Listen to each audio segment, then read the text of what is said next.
Good evening and welcome to Poland Daily. I'm Nicolas Richardson and this is the news. And we start today with the continuing vaccination scandal. Despite the disclosure that 200 out of 450 doses of the COVID-19 vaccine went not to medical staff, but to, among others, celebrities and former security service officers, the rector of the Medical University of Warsaw and the director of the Medical University Hospital will not resign. Magdalena Balkowicz has more. 3 days ago, Minister of Health Adam Niedzielski demanded the resignation of the rector of the Medical University of Warsaw. However, Mr. Gachong decided to remain in his position. Regarding the statements of the Minister of Health, Adam Niedzielski, who during the press conference expressed the expectation of my resignation from the function of Rector of the Medical University of Warsaw, I declare that I will not resign from my position. The Minister of Health does not understand this decision. The attempt to give this situation a political context and reduce it to a fight with the Minister of Health is a desperate defence of the position. The rector is responsible not to me, but to students, dormitories and people who are awaiting vaccination. There was no civil courage. As provided by the statute of the Medical University of Warsaw, the rector may be dismissed by the Electoral College by a majority of at least 3/4 of votes in the presence of at least 2/3 of the statutory composition of that body. The law on higher education and science gives the minister the right to apply for the dismissal of the rector in the event of a finding of a violation of the law, but the decision in this matter rests with the college. It consists of 20% academic teachers and the same number of students and doctoral students and non-academic staff. The rector of the medical university is also the director of the university hospital. Every syndrome showing that a huge and prestigious university is a private business of its director and his friends should be mercilessly condemned. The fact that something like that happened in a prestigious hospital in a big city gives other hospitals the excuse to act in the exact same way. However, not all opposition politicians see the vaccine scandal as a sufficient reason to dismiss Zbigniew Gachong. I think this matter has to be explained and then decisions should be taken, and not the other way round. Something that shouldn't have happened, happened. Even the rector doesn't hide what happened. Even the people who were vaccinated say that they would not have done it again. I think this is not a situation in which we shouldn't respect the director's decision. The outrage is the fact that 200 vaccines that were to be delivered to doctors went to celebrities, former politicians and former security service officers. The rector was lying because at first he said he didn't know anything about this action and that only 18 people were vaccinated out of turn. As it turns out now, 200 people received the vaccine. He said he didn't know anything, but we saw pictures in which he welcomes the celebrities and actors. The current rector of the Medical University of Warsaw, Professor Zbigniew Gachong, began his 4-year term in September 2020.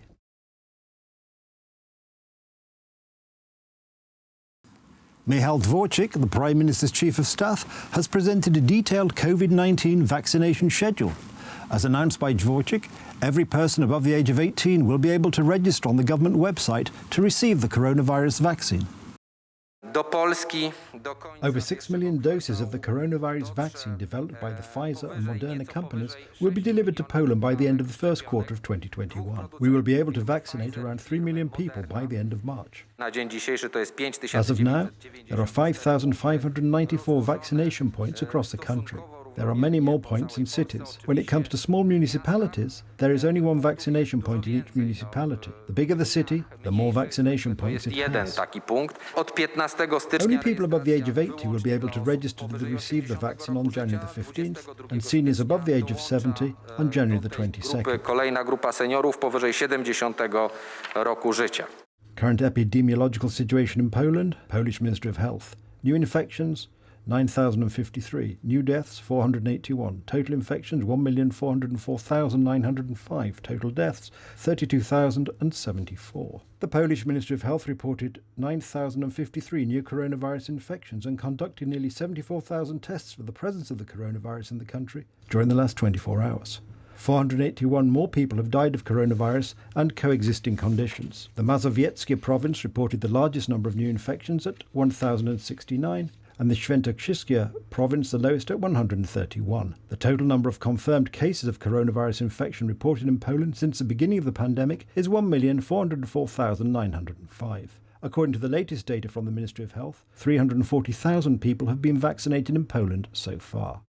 Among the institutions that provide aid to fight the COVID-19 pandemic is the Polish National Foundation that has spent tens of millions of zloty on supplies such as medical equipment, protective gear and humanitarian aid to those most vulnerable.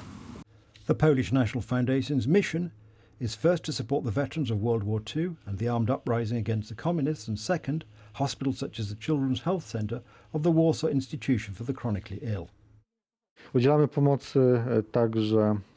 We also help hospices, nursing homes and facilities for those chronically ill by purchasing ambulances, professional diagnostic equipment, face masks and so on. Przez najbardziej zużywalne środki związane z tych kilkudziesięciu projektów.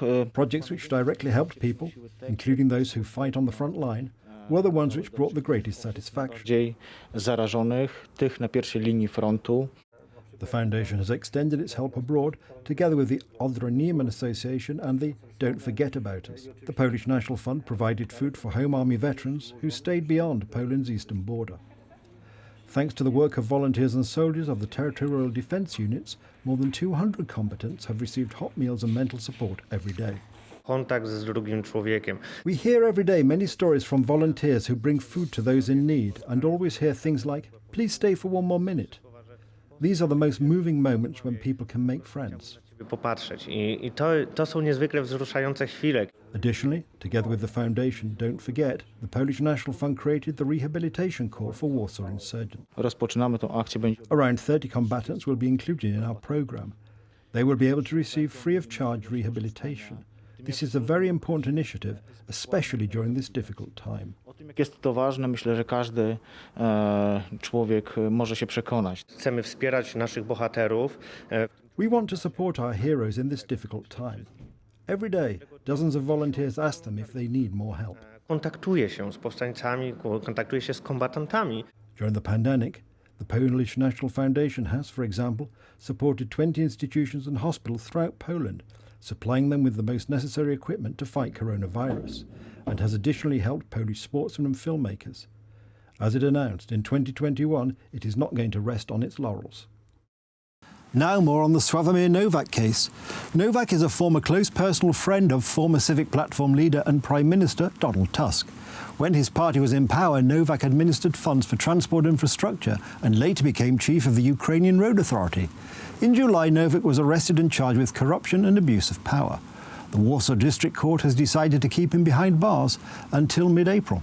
The former Transport Minister of the Civic Platform and People's Party government is accused of several crimes, including taking bribes and money laundering while at the helm of the Ukrainian Road Authority.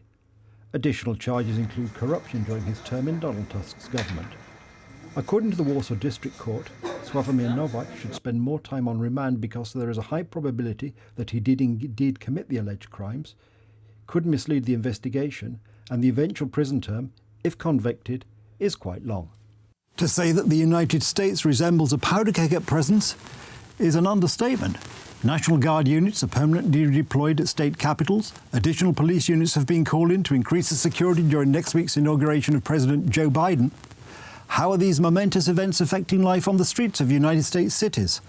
Poland Daily asked New Yorker Tara Szczepanski, who runs a video blog, Polish-American Brotherhood. Hello, Tara. Well, thank you for having me on. Well, thank you for coming. You have been assaulted in the street in broad daylight. Why do you think that happened?